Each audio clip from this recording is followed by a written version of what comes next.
Hello everyone and welcome to OurVentura TV. I'm Sandra Siepak.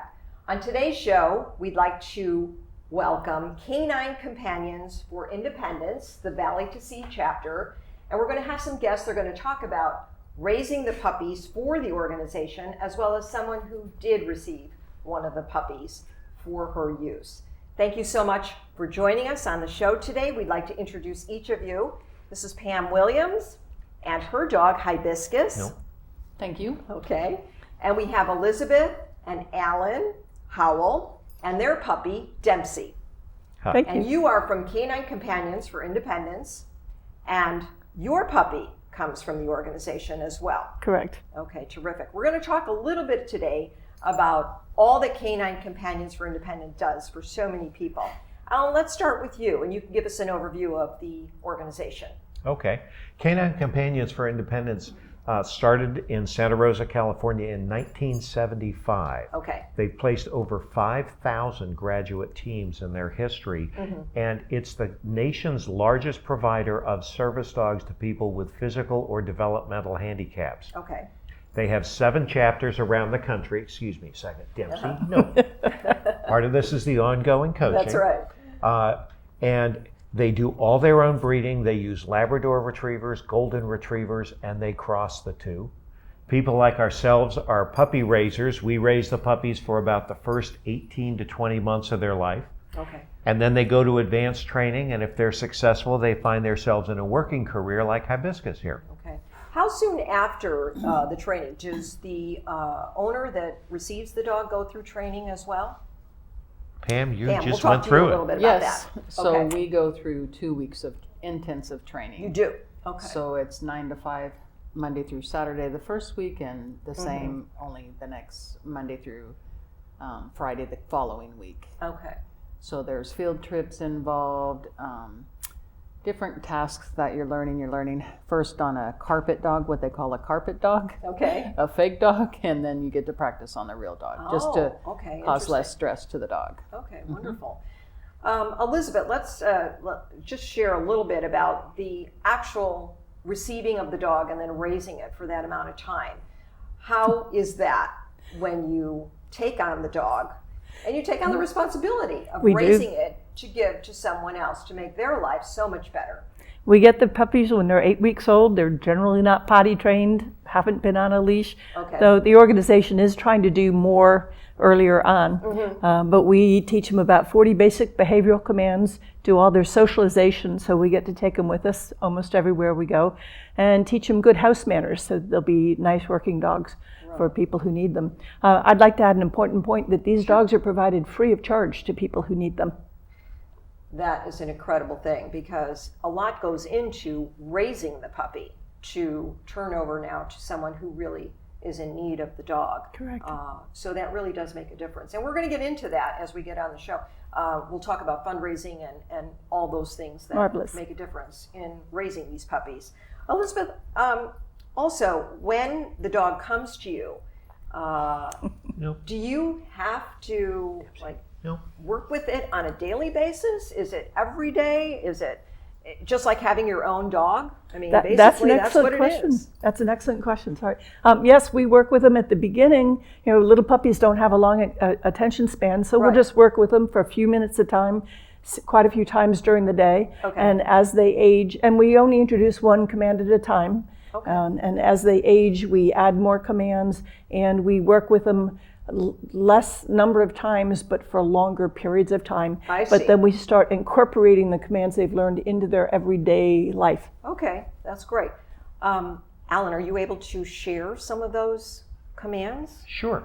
and show us how Dempsey maybe can do a few things? Well, Dempsey here, he's 7.5 months old, so Okay. he's a big really, boy. He is. He's just learning to use a lot of these commands outside. Okay. But Dempsey, stand.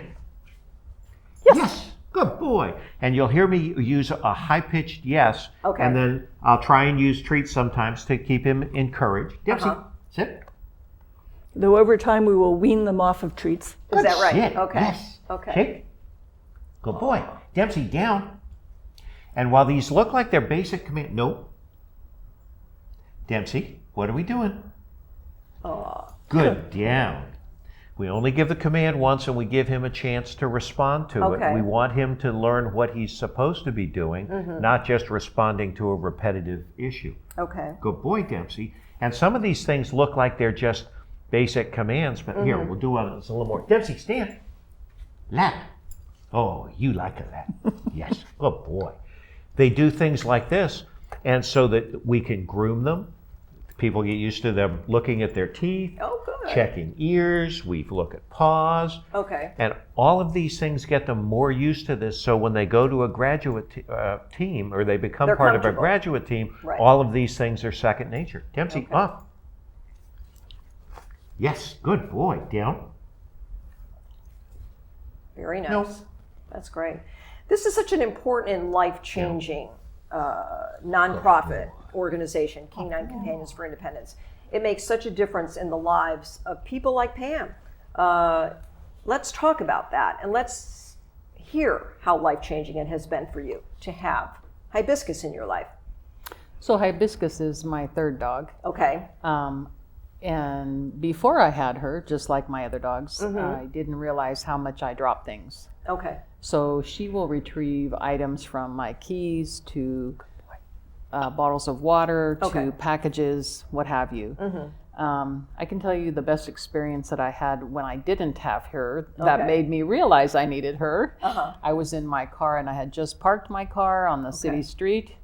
I pulled my keys out of the ignition. I dropped them on the floorboard next to the gas pedal. Oh, gosh. And I have a lowered floor in my van because it's modified for me in the wheelchair.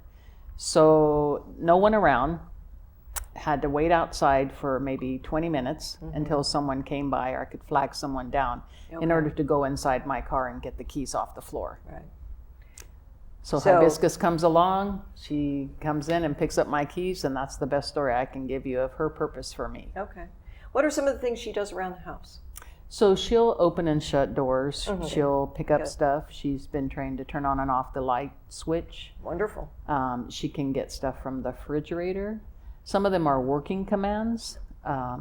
She also does a lap, a visit, and a step, which means when she retrieves an item, then I can get her to do one of those 3 delivery methods for me to access whatever it is she hasn't retrieved. Wonderful.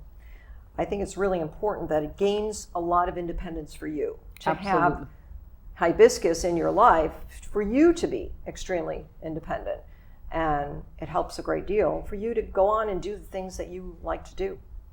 It meets my daily living needs. Right, right. And that makes a big difference. It in makes the a long huge term. difference, It makes me does. more independent, less dependent on someone else. Right. Let's talk about the local chapter, Valley to Sea chapter of Canine Companions for Independence, and some of the things that you do within the local chapter. And one thing we want to talk about is we want people to be a part of it, to become puppy raisers. Correct. Get out there and be a part of this group to make a difference for somebody like Pam. We really have 3 focuses with the chapter. Okay. The first is to help get the word out to the community about this organization, Right. not only for puppy raisers, but there are a lot of people who have a need for a dog and they're not aware this organization exists. Sure. What's more, they're not aware that the organization provides dogs at no cost. Okay. So a lot of our work is with public awareness, getting the word out. The second thing we do is we try to provide a lot of support to our graduate teams. We have a number of graduates in the Ventura, Santa Barbara area with service dogs, with hearing dogs, with facility dogs. And so we try to help answer questions. We get together for play dates. We help sometimes with minor challenges they're having with training. And it's just a good socialization opportunity. It is. So all the dogs come together. Right. Everybody comes with their owner, who their trainer is, Right. and everybody can actually share some stories together. So Oh, I think yeah. that's a really good thing. Yes. The last thing that we do is we are trying to grow our chapter. A lot of that is done through puppy raisers. We're always looking for people, whether they've had dogs, have dogs now, Right. or never had a dog before but would like to do this, who can come in and join the organization, get a puppy, and help raise it. Usually when people do this, they start with one and it's kind of another one and another one. We go to graduations where people are turning their 22nd, 23rd dog. it becomes habitual. That's a wonderful thing. But It we're is. It looking really is. always to encourage new people to come forward. We do have ways of providing training and helping them in the raising of their puppies. They're not just handed a puppy and left out there on their own. Right, right. And then the last thing we do is we do try to help Canine Companions, since it's a not-for-profit. Each one of these dogs over their lifetime, the aggregate cost is about $50,000 per dog. That's amazing. The cost to the recipient is zero. And so we try to help with fundraising efforts in the local area that contribute to the regional and national efforts. Right. And that's the way this organization can provide the dogs at no cost. Right, which it does involve a lot of funding for that.